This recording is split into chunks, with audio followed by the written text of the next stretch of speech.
안녕하세요. 대한민국 최고의 강연 최강 1교시에서 강연을 맡은 경제학자 박상준입니다. 저는 와세다대학 국제학술원 교수로 거시경제와 금융경제를 가르치고 있습니다. 이번 강연에서 저는 버블의 형성과 붕괴, 그리고 그 이후 잃어버린 20년을 겪으며 일본인들이 깨달은 것을 시청자 여러분께 전달하고자 합니다. 먼저 오늘은 패전 이후 일본 경제가 어떻게 재건될 수 있었는지, 버블이 어떻게 형성됐고 붕괴됐는지, 버블의 붕괴는 일본에 어떤 유산을 남겼는지를 살펴보겠습니다. 그래서 오늘 강연 주제는 위기의 일본 경제, 과연 한국은? 일부 버블의 형성과 붕괴입니다.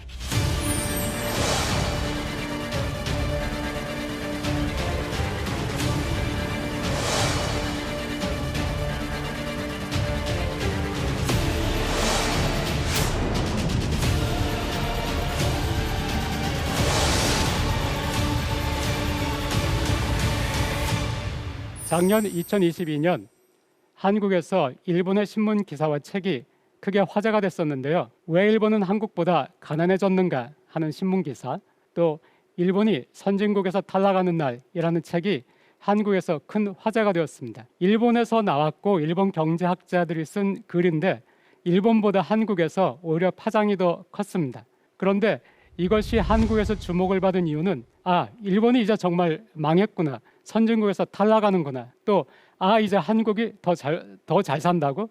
이것이 사실인가? 하는 것 때문에 한국에서 크게 인기를 끌었다고 생각을 합니다. 이 책을 쓰신 일본인 교수님은 한국에서 하도 인터뷰가 요청이 많아서 곤란할 지경이다 하는 얘기를 할 정도로 그렇게 한국에서는 화제가 되었습니다. 그런데 저는 이미 수년 전부터 한국은 이제 일본과 대등한 선진국이다 이렇게 얘기를 했고 또 생각하고 있었기 때문에 별로 여기에 주목하는 것이 좋은 현상은 아니라고 생각합니다. 이미 한국은 일본과 대등한 선진국이고 또 어떤 의미에서는 더 잘 산다고 볼 수 있습니다. 그래서 오히려 이런 것에 흥분하기보다는 일본이 어떻게 선진국에서 이제는 선진국 탈락 얘기까지 나올 정도로 저렇게 어렵게 되었는지, 그리고 과연 일본이 어렵기만 한 것인지, 또 일본인들은 소위 말하는 잃어버린 20년을 겪으면서 어떤 것들을 깨달았는지, 또 그 경험이 한국에 어떤 시사점을 주는지, 어떤 교훈을 주는지, 이런 것들을 우리가 주목을 하는 것이 더 우리에게 도움이 된다고 생각을 합니다. 먼저 한국과 일본의 소득을 보겠습니다. 한국이 더 잘 산다고 하는데 좋지만 이것이 과연 정말인가 이렇게 생각하는 분도 계세요. 그런데 이 데이터는 세계은행에서 나온 데이터입니다. 구매력을 기준으로 했을 때 1인당 실질 GDP를 보면은 어느 나라가 더 잘 사는지 볼 수가 있습니다. 월급 계좌에 월급이 찍히면은 그것이 우리의 소득이 되는데요. 경제학자들은 이 소득을 가지고 어느 나라 사람이 더 잘 사는가 하는 것을 보지 않고 이 소득을 가지고 얼마나 많은 물건을 살 수 있고 얼마나 많은 서비스를 살 수 있는가, 이걸 가지고 어느 나라가 잘 사는지 판단을 합니다. 이것이 구매력인데요. 이 구매력을 기준으로 해가지고 1인당 소득을 보면은 2018년에 이미 한국은 일본을 추월했고, 가장 최근의 데이터인 2021년 데이터를 보면은 한 사람당의 실질 소득 혹은 실질 GDP는 한국이 일본보다 8%가 높습니다. 그러니까 한국이 이미 일본을 추월했다, 혹은 일본인 경제학자가 이제 일본은 한국보다 가난하다 라고 하는 것이 사실이고요. 저는 사실 일본이 한국보다 가난하다라는 말보다는 한국이 일본보다 부유하다, 혹은 한국과 일본은 비슷하게 부유하거나 선진국이다, 대등하다, 이 표현을 더 좋아하는데요.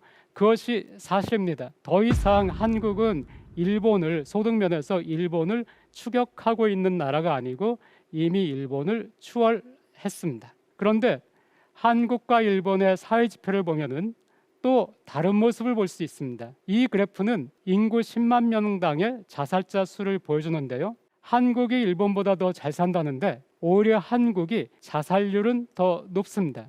일본을 한번 보세요. 일본의 자살률을 따라가 보시면은 90년대 후반에서 2000년대 초 중반까지 높은 상태를 유지하다가 2010년대 들어오면서는 자살률이 떨어졌습니다. 반면에 한국은 2000년대 후반 자살률이 많이 높아진 뒤에 조금 떨어지긴 했지만 지금도 역시 일본보다는 많이 높은 상태고 과거보다 높은 상태입니다. 한국은 사실 OECD에서 자살률이 가장 높은 나라입니다. 더 잘 사는데 왜 자살률은 높은 것일까요? 또 출산율이 소폭 회복된 일본과 달리 한국의 출산율은 0.8까지 하락을 했습니다. 그래서 한국보다 이제는 구매력 기준 소득이 낮은 일본이 자살률이 낮아진 이유, 또 출산율이 소폭 회복된 이유, 이것을 알면은 한국에도 좋은 시사점이 될 것이라고 생각을 합니다. 이런 것들을 알기 위해서 우선 일본에서 어떻게 버블이 형성됐고 어떻게 버블이 붕괴됐고 그 뒤에 장기 침체가 시작됐는지 이런 것들을 볼 텐데요. 이 버블의 형성을 보기 위해서 우선은 1945년 일본의 패전 직후로 가보겠습니다. 1941년까지는 일본에서 1인당 GDP가 꾸준히 증가하고 있었습니다. 그런데 1942년부터는 전쟁으로 군수물자를 만들고 인력이 거기에 동원되다 보니까 다른 경제 활동에 인력을 쓸 수가 없었고 자원을 쓸 수가 없었습니다. 그래서 1942년부터는 1인당 GDP가 감소하기 시작했는데요. 1945년에 일본이 패망을 했습니다. 그리고 이 패망 직전에는 도쿄에 대공습이 있었고요. 또 히로시마에 원자폭탄이 투하되기도 했습니다. 그래서 45년 한 해 1인당 GDP가 24%나 감소했습니다. 그런데 이듬해인 1946년에도 25%나 감소를 했습니다. 그래서 1947년 일본의 1인당 GDP는 30년 전 수준, 그러니까 1916년 수준으로 후퇴를 하고 말았습니다. 1916년 같으면은 3.1운동이 있었던 1919년보다도 3년 전입니다. 그때의 1인당 GDP 수준으로 낮아졌습니다. 그야말로 굉장히 급격한 후퇴라고 할 수 있겠습니다. 그런데 1948년부터 다시 플러스 성장으로 전환이 됐습니다. 패전 후에 미국의 계획은 일본이 다시 미국의 위협이 되지 못하도록 일본 군사력의 바탕이 되는 산업을 약화시키는 것이었습니다. 그러나 1947년과 48년에 중국 본토에서 공산군이 우위를 점하기 시작했습니다. 여기에 미국은 위협을 느꼈고 그래서 공산주의에 대항하는 보루로서 일본 경제를 부흥시키기로 정책을 선회합니다.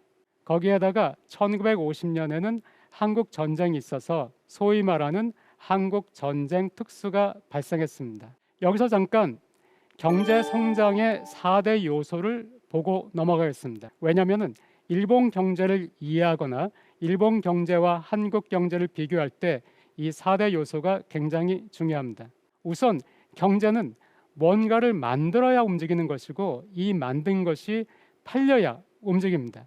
만든다는 것을 우리가 총공급이라고 하고요. 사는 것을 총수요라고 하는데 이 공급과 수요가 다 함께 있어야 그래야 경제가 성장할 수 있습니다. 그런데 이 공급면, 만들어가지고 시장에 내는 쪽에서는 자본이 있어야 만들 수 있고요. 노동력이 또 있어야 되고 노동력이 얼마나 우수한가를 결정하는 인적 자산이 있어야 됩니다. 거기에 더해서 기술이 있어야 공급이 완성됩니다. 우선 일본의 1945년부터 1950년을 보면은 자본은 급격하게 훼손이 됐죠. 자본이라는 것은 생산시설, 공장이나 기계 이런 것들이 자본인데 많은 생산시설이 파괴가 됐습니다. 또 노동력은 전쟁 동안에 많은 젊은이가 전쟁에 징병이 됐고요. 그런데 그 뒤에 젊은이들이 다시 일본으로 돌아왔습니다. 그래서 노동력은 부족하지는 않았습니다. 그리고 인적 자산인데 1945년에서 50년 그 당시 일본은 인적 자산이 굉장히 높은 나라였어요. 지금 인적 자산 인덱스를 보실 수가 있는데요. 1950년을 보게 되면은 일본은 유럽과 같은 수준인 것을 알 수가 있습니다. 1950년 일본의 인적 자산 수준은 1978년의 한국의 인적 자산 수준과 비슷한 수준입니다. 또 기술을 보면은 이미 일본은 2차 세계대전 때 항공모함과 전투기를 생산하던 나라였습니다. 그러니까 자본은 많이 훼손이 됐고 하지만 노동력과 인적 자산과 기술은 여전히 높았습니다. 그런데 이것은 공급 측의 얘기고요. 수요를 보면은 물건을 만들어서 팔아야 되는데 당시의 일본은 패전 직후 물건을 만들어도 살 시장이 없습니다. 우선 전시에 만들었던 항공모함이나 전투기는 이제 만들 수도 없지만은 만든다 하더라도 살 시장이 없습니다. 수요자가 없습니다. 그런데 1948년 미국이 정책을 선회하면서 일본에서 물건을 사기 시작했고요. 1950년 한국 전쟁이 발발하자 일본은 미군의 군사 기지가 되었습니다. 배후 시설이 된 것이죠. 그래서 미군들은 자기들의 항공모함, 전투기의 수리를 일본 공장에 맡겼고 나중에는 탄약 등의 생산도 일본에 맡겼습니다. 그러니까 멈춰있던 일본 공장들이 가동하기 시작했습니다. 그러니까 자본이 확충되기 시작을 한 것이죠. 그런데 이 자본이라는 것은 생산 설비, 공장이나 기계 등은 계속해서 공장을 건립하고 기계를 사고 또 새로운 기계를 도입하고 이렇게 해야 자본이 축적이 되는데요. 이 자본을 축적하기 위해서는 돈이 있어야 됩니다. 그런데 이 돈이 없는 나라들은 원조에 기대야 되는데요. 언제까지나 해외 원조에 기댈 수는 없죠. 그래서 이 자본을 축적하기 위해서는 돈이 필요한데 이 돈은 저축을 통해서 만들어집니다. 1960년과 1965년에 주요 국가들의 저축률을 한번 보세요.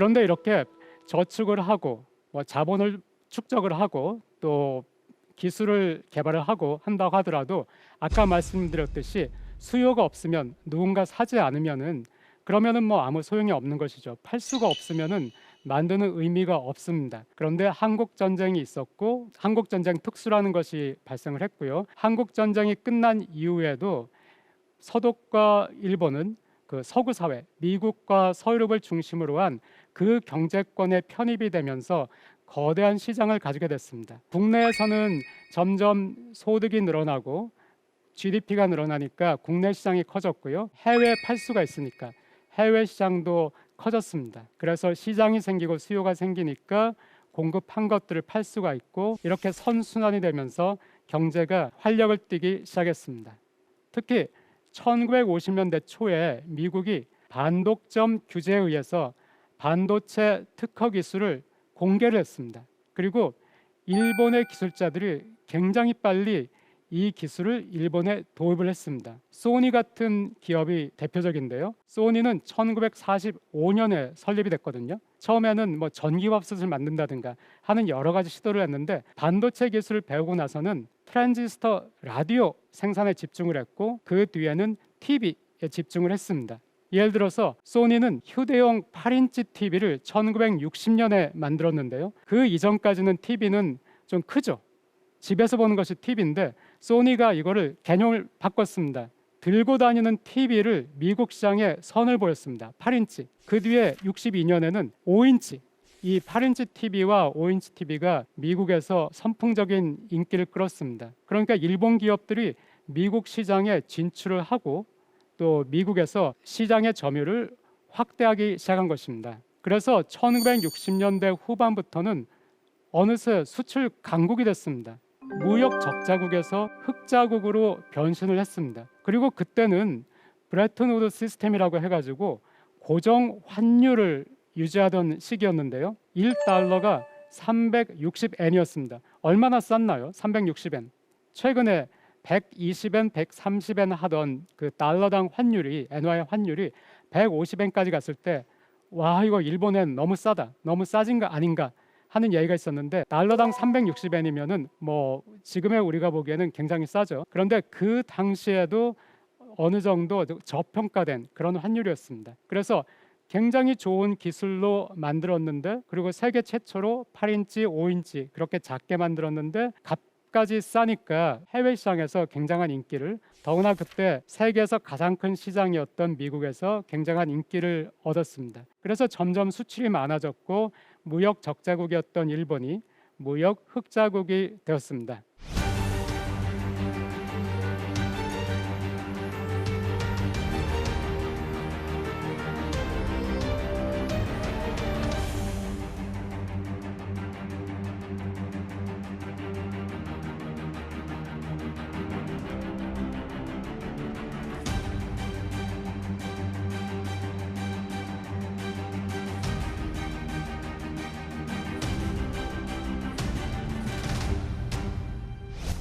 1970년대 초에는 굉장히 큰 그 경제적인 충격이 있었는데요. 시청자 여러분께서도 어떤 충격인지 잘 아실 것입니다. 1970년대 초에 오일 샥이라는 굉장히 큰 충격이 전 세계 경제를 강타를 했습니다. 그런데 이것이 오히려 일본 경제는 득이 된 것이, 일본의 자동차 회사들은 굉장히 연비가 좋은 자동차들을 생산을 하고 있었습니다. 기름값이 굉장히 비싸지니까 연비가 좋은 자동차가 굉장히 인기가 있는 거예요. 그래서 일본의 자동차 회사들은 우리 자동차가 정말 연비가 좋다, 기름에 그렇게 많은 돈을 쓰느냐, 우리 자동차를 사면은 많은 돈을 절약할 수 있다, 이렇게 광고를 했고요. 미국 시장에서 굉장한 인기를 끌었습니다. 또 1971년에는 고정 환율제가 붕괴가 됐습니다. 그 이전까지는 1달러당 360엔이라고 제가 말씀을 드렸는데요. 1973년에는 전후 처음으로 300엔이 깨졌습니다. 이것은 일본의 수출에 좋은 것은 아니죠. 1달러당 360엔일 때는 좀 더 쌌는데 이제 1달러당 290엔 이렇게 되면은 과거보다는 비싸지니까 일본의 수출에 좋은 것은 아닌데, 미국 시장에서 TV라든가 냉장고라든가 하는 가전들이 워낙 품질이 좋고 내구성이 좋다는 인식을 얻게 되어서 여전히 잘 팔리게 되었습니다. 그러니까 일본 경제도 일본 기업도 오일 샥으로 타격을 처음엔 입었지만 이 타격을 잘 극복을 했고요. 그래서 일본의 수출은 여전히 호조였습니다. 1980년에는 자동차 생산이 세계 1위를 하기도 했습니다.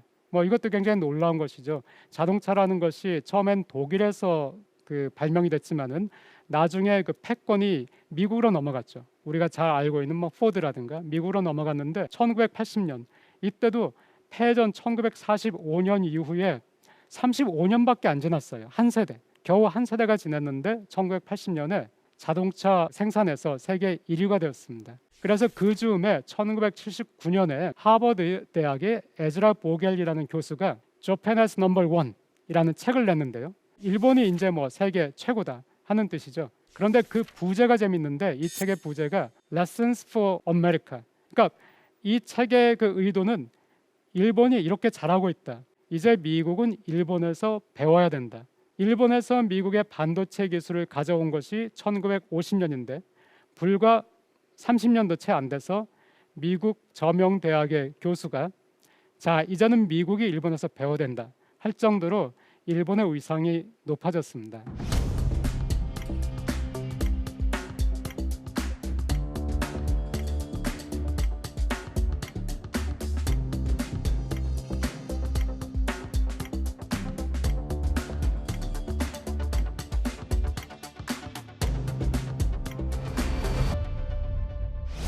이제는 일본 경제가 질주하기 시작했습니다. 걷잡을 수가 없어요. 그 무역 흑자라는 것이. 그러니까 미국 시장 또 전 세계 시장에서 일본 제품이 선풍적인 인기를 끌었고, 이제는 도요타라든가 혼다라든가 자동차 회사, 소니라든가 히타치라든가 하는 일본의 가전 회사들, 전자 회사들, 전 세계적인 고유명사가 되었습니다. 그런데 이렇게 일본 경제가 질주하고 있을 때, 일본 경제가 미국에 대해서 많은 흑자를 얻고 있을 때, 미국이 무역 적자를 얻은 것은 일본뿐만이 아니었습니다. 서독에 대해서 그랬고요. 그래서 미국은 전체적으로 무역 적자가 점점 누적이 되고 있었습니다. 그런데 무역에서 흑자를 보는 나라의 통화는 점점 강해지고, 적자를 보는 나라의 통화는 점점 약해지고, 통화가 강해지면은 그 나라에서 만든 물건들이 비싸지는 것이고요. 또 통화가 약해지면은 그 나라에서 만든 물건이 싸지는 것이고, 이렇게 해서 비싼 물건은 이제 조금 덜 팔리고 싼 물건이 좀 더 많이 팔릴 테니까 점점 균형을 맞춰 나가는 것이, 이것이 국제 무역의 이론인데 1980년대 중반에 1983년, 4년, 5년에는 이게 잘 통하지가 않는 거예요. 계속해서 미국은 적자를 보고 있습니다. 그래서 미국에서는 이걸 견디기가 어렵다, 우리가 계속 적자를 볼 이유가 없다, 이런 여론이 생기기 시작을 했고요. 미국 통화가 너무 강하다, 일본 통화나 그 도이치 마크 같은 경우에는 너무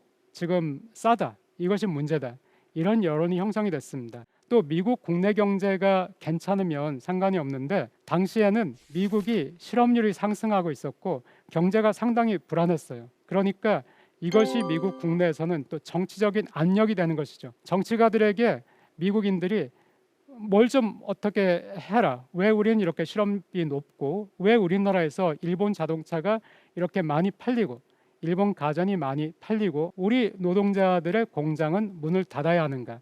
왜 우리 노동자들은 일자리를 잃어야만 하는가? 이런 불만들이 나오니까 미국이 뭔가 조치를 취해야 되겠다 하는 것을 당연히 생각을 했을 것이고요. 또 이 미국의 문제를 미국과 교육을 하고 있는 나라들도 공유를 하지 않을 수가 없었습니다. 그래서 플라자 합의라는 합의가 1985년 9월 있었습니다.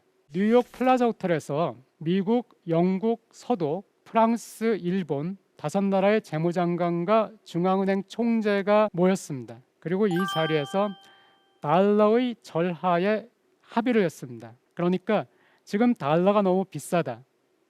엔화는 너무 싸다. 또 독일의 서독의 마르크화도 너무 싸다. 그러니까 그 통화들 달러 이외의 선진국 통화는 좀 더 비싸게 만들고 달러는 좀 더 싸게 만들자 하는 합의가 있었습니다.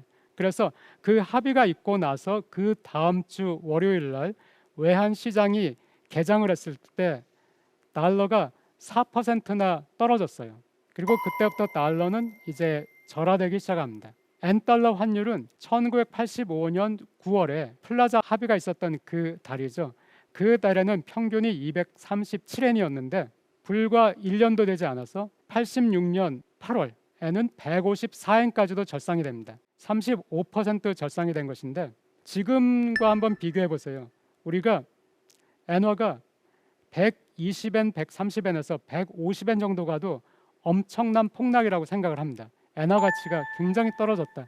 굉장히 큰 변화가 있었다. 그런데 당시에는 237엔에서 154엔까지 변화가 있었으니까 굉장히 큰 변화가 있었습니다.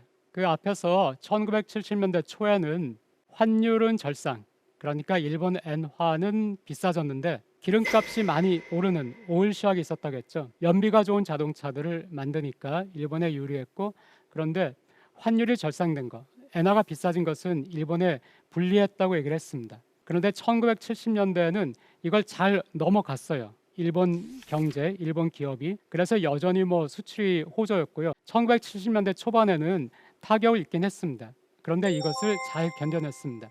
그래서 잘 지나갔는데 1985년에 플라자 합의 때 굉장히 큰 폭으로 엔화가 절상이 됐습니다. 갑자기 비싸진 거죠. 그런데 이번에는 일본 기업들이 어려웠어요. 이게 금방 극복하기가 쉽지 않죠. 갑자기 그 원화가 30 몇 % 지금 절상이 된다 하면은 한국 기업들도 굉장히 힘들다고 토로를 하겠죠. 그러니까 그것이 1985년 일본에서 발생을 한 것입니다. 닛산 자동차 그리고 일본의 유명한 전자 회사인 소니의 영업이익을 보시면은 85년의 플라자 합의 이후에 영업이익이 급감한 것을 볼 수가 있습니다. 일본 기업이 그러니까 좀 어렵게 된 것이죠. 여전히 기술력은 좋고 하지만은 물건들이 비싸졌어요. 그럼 일본 경제도 타격을 입겠죠. 이때까지만 해도 일본은 수출 강국, 수출이 굉장히 중요한 나라였으니까요. 그래서 일본의 실질 GDP 증가율이 1985년에는 5.2%였는데 86년에는 3.3%로 내려갑니다. 한국 같은 경우에도 아직도 3.3% 하면은 그 정도는 돼야지 이렇게 생각한 정도니까 1980년대 계속해서 고성장을 하던 일본 경제에서는 3.3%가 굉장히 내려간 거예요. 타격을 입은 거예요. 그러니까 일본에서는 뭔가 또 조치를 취하지 않을 수 없었습니다. 그리고 또 미국 입장에서도 일본이 좀 내수를 활성화시켜서 미국 물건을 또 많이 사줬으면 좋겠다. 또 금융시장도 개방을 해서 미국의 투자가들이 일본에 투자할 수 있도록 해줬으면 좋겠다. 이런 압력도 있었기 때문에 일본은 금융을 개방하고 또 내수를 진작시키기 위한 그런 조치들을 취하게 됩니다. 내수 경기를 진작시킨다. 이런 얘기가 나왔을 때 지금도 우리가 내수 경기를 진작시킨다. 지금 국내 시장이 좀 위축됐다 하면은 어떤 정책이 나오나요? 당연히 정부가 좀 돈을 썼으면 좋겠다. 그래서 재정 지출을 좀 늘린다. 이런 얘기가 나올 것이고 또 가장 많이 나온 얘기가 역시 금리 인하죠. 최근에는 그 코로나 이후에 인플레이션이 너무 심해지니까 전 세계가 금리를 인상을 하고 있는데, 만약에 금리를 인상하다가 인플레이션이 진정이 되고 또 경기가 좋지 않다, 그러면은 금리를 인하해야 된다, 이런 말들이 나오겠죠.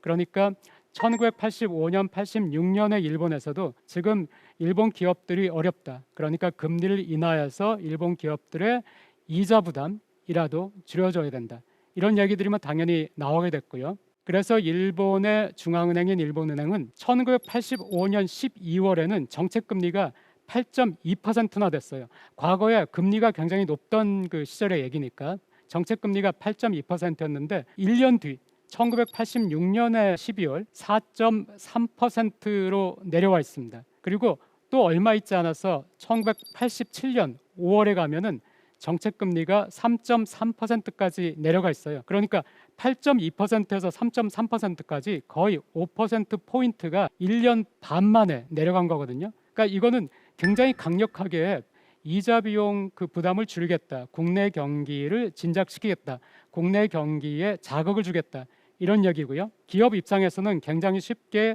자금을 조달할 수가 있게 되었고요. 또 일본에서 재정 지출도 또 늘렸고요. 그렇게 되니까 일본 경제는 다시 활기를 띠게 되었고요.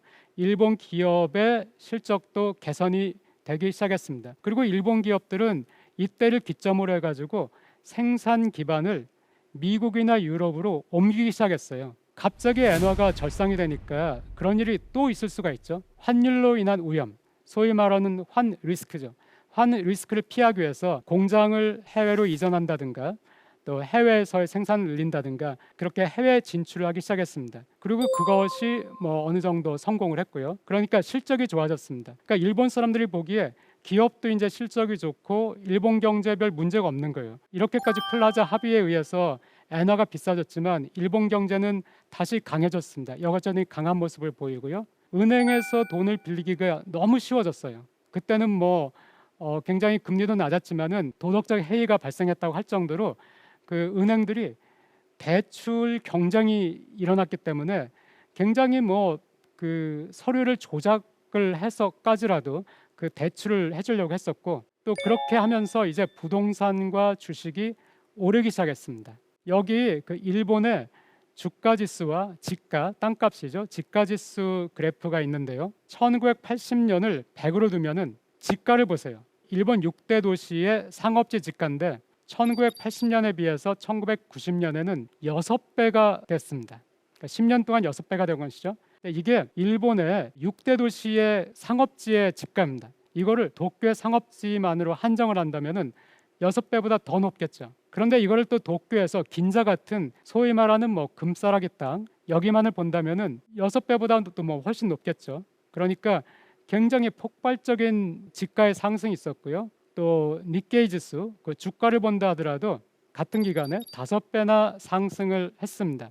그러니까 80년부터 84년, 5년까지도 계속해서 증가를 했지만은 폭발적으로 올라간 것이 거의 90도에 가깝게 올라간 것이 한 86년 7년 그때부터라는 것을 알 수가 있는데요. 그때가 바로 플라자 합의 이후에 일본에서 굉장히 강력한 내수 경기 활성화 정책을 펴고 있던, 저금리 정책을 펴고 있던 그때고요. 그러니까 일반인도 기업도 주식 투자를 안 할 수가 없죠. 그리고 기업에서도 그 당시에는 영업이익이 중요한 것이 아니라 영업이익에 매달리는 그 경영자는 바보가 되는 시기였습니다. 그때는 영업외이익, 그러니까 땅을 사고 또 주식 투자를 하고 해외에 가서 해외 부동산에 투자를 하고 또 해외 주식을 사고 심지어는 그림도 샀죠. 고흐나 이런 사람들의 그 명화에도 투자를 하고 거기에서 돈을 벌어들이는 것이 영화 수익이 더 많으니까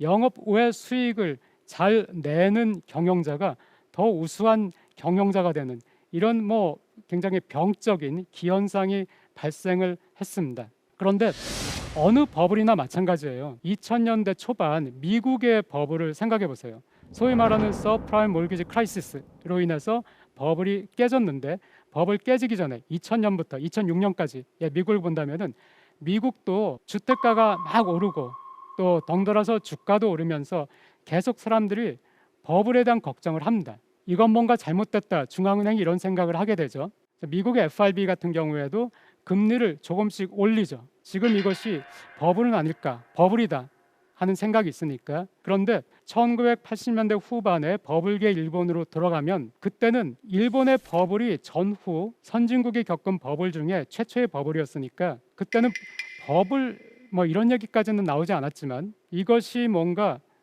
너무 좀 경기가 뜨겁다. 그러니까 경기가 뜨거울 때는 중앙은행은 금리를 올려서 경기를 진정시키려고 합니다. 그러니까 뭐 1987년까지는 금리를 내렸지만 87년 후반이 되면서부터는 중앙은행이 금리를 조금씩 올립니다. 지금 생각하면은 그때의 버블의 정도를 생각한다면은 좀 더 강력하게 금리를 올렸어야 되는데 하는 그런 그 후회나 그 비판은 있지만은 어쨌든 그때 이미 금리를 올리기 시작했어요. 플라자 합의가 있었던 1985년에는 제가 한 8% 정도라고 말씀을 드렸고 그게 87년에는 3.3% 정도까지 떨어졌는데 이제 89년에 가면은 6.4%까지 다시 상승을 했습니다. 금리가 올라가게 되면은 이제 비용을 조달할 때 이자 부담이 늘어나게 되는 것이죠. 또 이자 부담이 늘어난 것뿐만 아니라 이제 그 기업이나 일반인 투자가도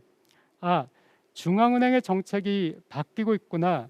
지금 중앙은행의 판단이 지금 너무 경기가 뜨겁다는 것이면은 그럼 이것이 경기가 진정될 수도 있겠네. 주가가 좀 내려갈 수도 있겠네. 혹은 주택가가 내려갈 수도 있겠네 하는 생각을 하게 되면은 그때부터 파는 사람이 생기기 시작합니다. 이 파는 사람이 조금씩 생기다가 일거에 굉장히 매도세가 강해지면은 그때 버블이 꺼지면서 이제 폭락을 하는 것이죠. 그런데 일본에서는 그 현상이 1990년 1월에 발생을 했습니다. 1989년 12월 일본의 주식시장이 연말이 돼서 문을 닫을 때 전문가들에게 일본 경제신문이 내년 90년의 주가를 전망해 주세요 했을 때 대부분의 전문가가 내년에도 주가는 오를 것이다 이렇게 대답을 했습니다. 이렇게 하고 일본 경제신문이 그 해를 마감을 했어요. 그랬는데 90년 1월에 개장을 하자마자 주가가 폭락하기 시작했습니다. 그러니까 이미 불안을 감지한 투자가들의 일부가 내다 팔기 시작한 것이죠. 그런데 그렇게 내다 파는 사람들이 생기니까 이제 덩달아 이거 정말 끝물인가? 나 벌만큼 벌었으니까 여기서 빨리 팔고 나가야 되겠다. 이런 사람들도 생기게 되는 것이고요. 그래서 주가가 폭락하기 시작했습니다. 그런데 땅값은 1년을 더 버텼어요. 왜냐하면 그때까지 일본에서는 부동산 불패, 그러니까 한국에서도 뭐 아직까지도 그 부동산 불패 미련이 많이 있죠. 그것처럼 그 당시 일본에서도 주식은 몰라도 부동산은 내려가지 않을 것이다. 부동산은 불패한다. 이런 믿음이 있었기 때문에 부동산 가격은 1년을 더 버텼는데 부동산 가격도 결국에는 버티지 못하고 91년 하반기부터 꺾이기 시작했습니다. 부동산이 2005년까지 끝없이 내려가요. 주가는 그 전에 진정이 한번 되죠. 뚝 떨어졌다가 진정이 되고 횡보를 하다가 한 번 더 떨어지고 이런 식이었는데 부동산은 2005년까지 쉬지 않고 15년간 내려갑니다. 그래서 2005년의 부동산의 가격이 1984년의 부동산의 가격 다시 또 20년 전으로 후퇴를 해버린 거예요. 플라자 합의 그 이후에 어떻게 버블이 형성됐는지 또 어떤 계기로 버블이 붕괴됐는지 이걸 말씀드렸는데 같은 시기에 일본에서 또 굉장히 중요한 일이 있었습니다. 그것이 미일 반도체 협정입니다. 뭐 아이디어는 플라자 합의하고 같습니다.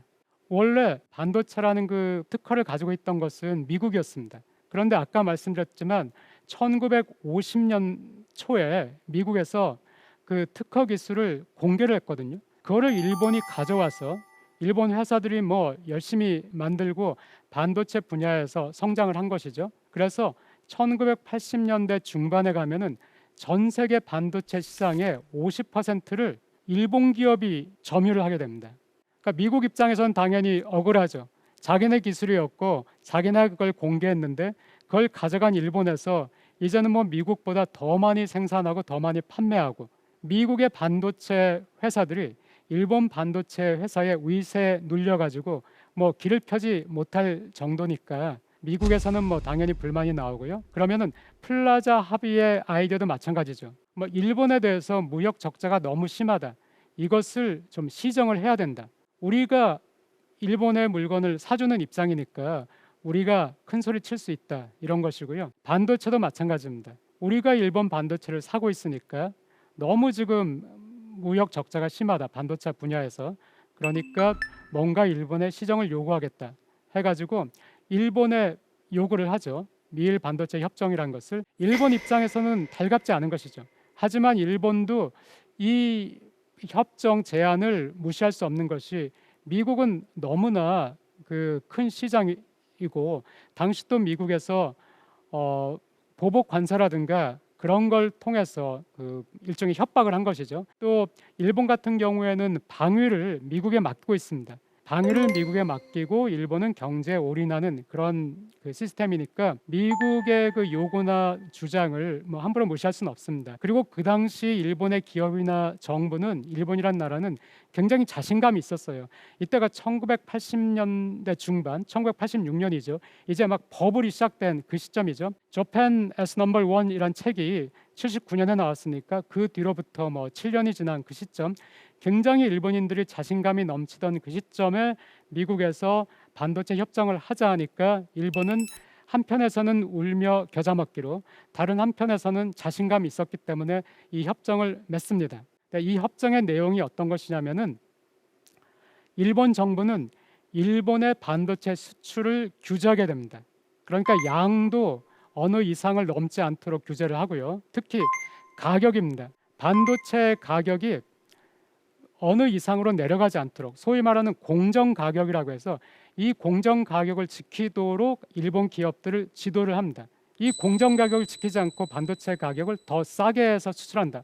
그러면은 미국에서 거기에 대해서 보복 관세를 매기겠다 이렇게 하니까요. 그 가격보다 낮지 않은 가격에서 반도체를 미국에 팔도록 그렇게 하고, 반면에 미국에서 만든 반도체를 일본에 그 수입하는 수입액을 늘리게 됩니다. 그래서 일본 기업에게는 조달액, 반도체 관련된 것들을 살 때 조달액의 20% 정도는 미국에서 하오도록 이렇게 또 일본 정부가 그 규제를 하는 거죠. 지도를 이제 행정 지도를 하게 됩니다. 그러면 일본 기업 입장에서는 좋지가 않죠. 마음대로 어떻게 가격을 매길 수도 없고 마음껏 팔 수도 없으니까. 하지만은 당시에 일본 기업은 기술을 막 개발하고 또 새로운 제품을 만들고 하면서 영업 이익을 내는 것보다 영업 외 이익에 너무 많이 눈이 돌아가 있었어요.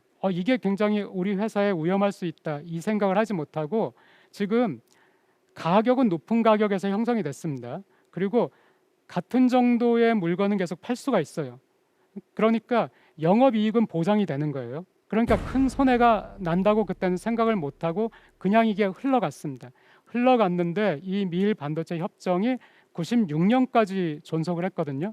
근데 이 10년 동안에 일본이 기술 개발을 소홀히 하고 하는 틈에 어떤 일이 일어났나요? 로직 반도체 분야에서는 반도체의 설계하고 반도체 제조가 분리되는, 파운드리하고 팹리스가 따로따로 만들어지는, 분리되는 그런 현상이 전 세계적으로 발생을 했고요. 이런 현상이 발생하면서 대만하고 한국에서 뭐 삼성이라든가 TSMC라든가 거대한 반도체 제조 회사가 성장을 하기 시작을 했습니다. 그리고 미국에서는 또 한편 그 IT 기업이 급부상을 했습니다. 그래서 마이크로소프트가 90년대에 이미 두각을 나타냈고요. 90년대 후반 되면서는 뭐 아마존도 등장을 했고, 또 2000년대 들어서서는 그 애플, 과거 소니의 워크맨 같은 경우가 전 세계를 휩쓸었는데 애플에서 아이패드가 나오니까 뭐 워크맨 같은 건 이제 필요가 없어진 거예요. 그러니까 미국에서 새로운 IT 기술이 나오고 IT 시장이 형성될 때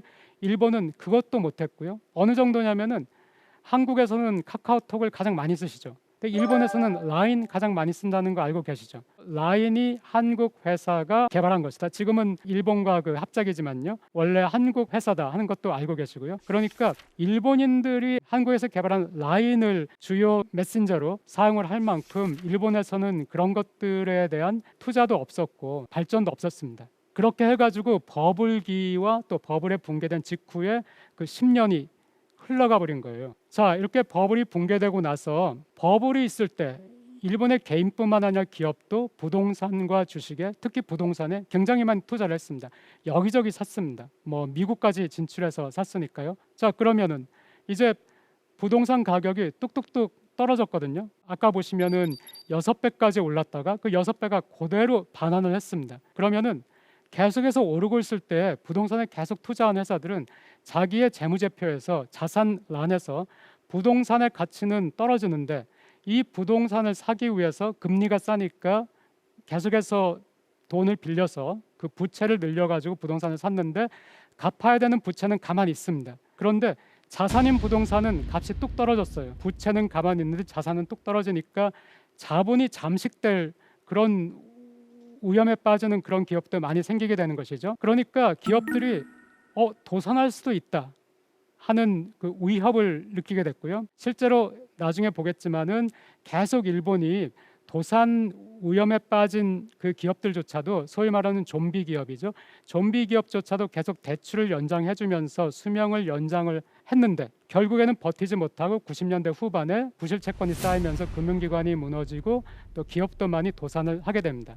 그런데 이 도산하기 전에 도산의 위협을 느낀 기업들은 투자를 할 수가 없죠. 지금 미국에서 마이크로소프트가 나오고 한국에서 삼성이 또 대만에서 TSMC가 막 치고 올라오는 이때 일본은 버블이 붕괴되면서 기업들이 다 도산의 위험을 느낀 거예요. 그러니까 투자도 할 수가 없어요. 그동안 기술 개발도 소홀히 했고요. 그러니까 일본 기업들이 힘을 잃어가기 시작했습니다. 단지 버블이 끝난 거의 문제가 아니라 버블의 후유증이죠. 버블 때 있었던 잘못된 투자, 과도한 투자의 후유증으로 이제 일본 기업들이 체력이 약하게 되었고요. 자, 그래프에서 보시면은 도산 건수가 90년대 후반 되면은 많이 올라가죠. 그리고 또 2000년대 초반에도 굉장히 높습니다. 이 기업들이 도산을 하니까 은행에서는 부실 채권이 계속 또 쌓이게 됩니다. 그래서 일본 정부는 91년부터 금리를 조금씩 내리기 시작합니다. 91년까지는 8.3%까지 올라갔는데 8.3%까지 올라갔던 금리를 급하게 내리기 시작해서 93년에는 2%대로 내려갑니다. 95년에는 1%대로 내려가요. 그런데도 기업들이 투자를 하지 않습니다. 금리를 내리면은 기업들이 금리가 낮으니까 돈을 빌려가지고 뭔가 투자를 해서 사업을 확장할 것이다. 그래야 경기가 사는데 기업들이 투자를 하지 않아요. 왜냐하면은 지금은 투자를 해가지고 뭐 사업을 확장하고 하는 것이 문제가 아니라 우선은 수익이 생기면은 빚을 갚아야 돼요. 빚을 갚아가지고 부채 비율을 낮춰야 됩니다. 버블이 붕괴됐을 때 일본 기업들은 300%, 400%의 부채 비율을 가지고 있었기 때문에 이것을 우선 200%나 150%까지 낮춰야 됐기 때문에 뭐 투자의 여력이 없습니다. 아무리 정책 금리를 낮추어도 경기가 전혀 좋아지지가 않고 있었습니다. 그래서 급기야는 1999년에는 전후 최초로 제로금리 정책 금리를 0으로 만드는 거예요. 사실은 0까지는 아니고 0에 굉장히 가까운 숫자까지 갔는데 이것이 이제 제로금리 정책이다. 이렇게 일본 정부에서도 얘기를 했고 전 세계도 그렇게 알려져서 세계 최초의 제로금리 정책이 1999년에 일본에서 시작이 됐습니다. 그런데 이때까지만 해도 처음에 90년, 91년에 주식시장이 버블이 꺼지고 붕괴되고 부동산에서 버블이 꺼지고 붕괴되고 이렇게 할 때도 일본에서는 이것을 버블의 붕괴다 이렇게 생각하지 않았어요. 이때까지만 해도 15년이나 부동산 가격이 내려갈 거라고는 생각을 못했습니다. 일시적인 경기 후퇴라고 생각을 했어요. 그래서 금리만 내린 것이죠. 그런데 금리가 영향을 받지 않으니까 99년에 이제 정책 금리를 0% 이렇게 하면서 그때부터 드디어 일본에서 10년을 잃어버렸다. 잃어버린 10년이네? 이런 얘기가 나오기 시작했습니다. 또 그때 일본이 굉장히 좋지 않았던 것이 다른 것이 또 하나 겹쳤어요. 자, 플라자 합의가 있었고 그 플라자 합의가 버블의 단초가 됐고 또 버블이 깨졌습니다. 그런데 또 미일 반도체 협정이 있었고 반도체 산업이 굉장히 게을러졌습니다. 그리고 또 일본의 기업들이 영업의 수익 그러니까 뭐 부동산 투자나 이거에 열을 올리다 보니까 부채비율이 너무 높아졌습니다. 이런 것들이 잔뜩 겹쳤죠. 이제 90년대에 버블이 꺼지면서. 그런데 90년대 중반부터 96년부터 일본에서는 생산 가능 연령 인구 15세부터 64세의 인구가 그때부터 또 감소하기 시작했습니다. 그러니까 경제 중핵이라고 할 수 있죠. 그 중간을 차지하는 인구, 일할 수 있는 인구가 또 소비하는 인구죠. 소비하는 인구, 집을 사는 인구, 그 인구가 감소하기 시작한 거예요. 그러니까 국내 시장이 위축이 되는 거예요. 공급 측에서 기업도 어려운데 지금 수요 측에서 국내 시장도 위축이 되는 거예요. 자, 그러면은 기업들이 믿을 거는 해외 시장인데 이제 해외 시장에 더 많이 진출을 하게 되죠. 국내 시장이 위축이 되니까. 그런데 해외에서도 97년에 아시아 위기가 있었고요. 그 뒤에 아시아가 상당히 어려워졌죠. 이것도 일본 경제에는 뭐 좋지 않은 영향을 끼쳤습니다. 이런 식으로 인구가 감소하는 것, 또 아시아 그 외환 위기가 온 것, 이런 것들이 일본을 계속해서 강타하니까 일본에서는 기업들이 점점 어려워진 거예요. 그래서 아까도 말씀드렸듯이 90년대 후반에 되면은 99년 되면은 굉장히 많은 기업이 도산을 했고 또 잠깐 진정이 됐다가 2000년대 초반에 그때 또 그 IT 버블 붕괴라는 또 사건이 있었죠. 그 사건을 계기로 해서 또 그때 또 많은 일본 기업들이 도산을 하게 됩니다. 뭐 기업이 어려우니까 뭐 채용을 할 수가 없죠. 그러니까 당연히 실업률도 올라가겠죠. 그래서 90년대 후반이 되면은 버블이 붕괴되고 나서도 아까 말씀드렸듯이 일시적인 경기 후퇴다. 일본 사람들은 이렇게 생각을 하고 있었습니다. 어느 정도까지는 버텼죠. 그런데 기업들이 본격적으로 도산하기 시작하니까 실업률도 치솟았습니다. 특히 청년 실업을 한번 보세요. 90년대 후반, 2000대 초반에는 거의 10%까지 올라갔고요. 이때가 소위 말하는 취업 빙하기, 그리고 이제 취업을 포기한 세대가 나오고. 그런데 2021년, 2022년 최근을 보면은 이 실업률이 또 다시 내려가 있어요. 일본이 계속 저성장이었는데 어떻게 실업률은 다시 내려갈 수 있게 됐겠나요? 이걸 인구 문제로, 인구가 줄었기 때문에 이렇게 생각하는 분도 계시지만 인구 문제만은 아닙니다. 그러니까 일본은 저성장은 지속이 됐지만은 실업은 좋아졌습니다. 고용이 좋아진 것이 제가 방송 처음에 말씀드렸던 일본의 사회 지표가 개선된 것과 또 관련이 있습니다. 다음 시간에는 2부에서는 2000년대 일본에서는 어떤 일이 있었는지, 그때 일본인들은 어떤 걸 깨달았는지, 이 깨달음에서 우리 한국은 무엇을 가져올 수 있는지 거기에 대해서 말씀을 드리도록 하겠습니다. 꺼지지 않는 버블은 없다. 버블은 주식이나 부동산이 우리 경제 능력으로 지탱할 수 없을 만큼 부풀려진 걸 뜻합니다. 지탱할 수 없을 만큼 부풀려져 있기 때문에 언젠가는 무너지게 되어 있습니다. 무너지고 나면 오랜 치유가 필요한 큰 상처가 남습니다. 그래서 버블이 형성되지 않도록 미연에 방지하는 것이 중요합니다. 버블 붕괴 직후 일본인들은 장기 침체의 시작이란 걸 몰랐습니다. 경기가 잠시 후퇴한 걸로 생각했지만 오판이었죠. 그 후 10년이 지나서야 장기 침체가 시작됐다는 것을 깨달았습니다. 이 무서운 일이 한국에서는 일어나지 않았으면 합니다.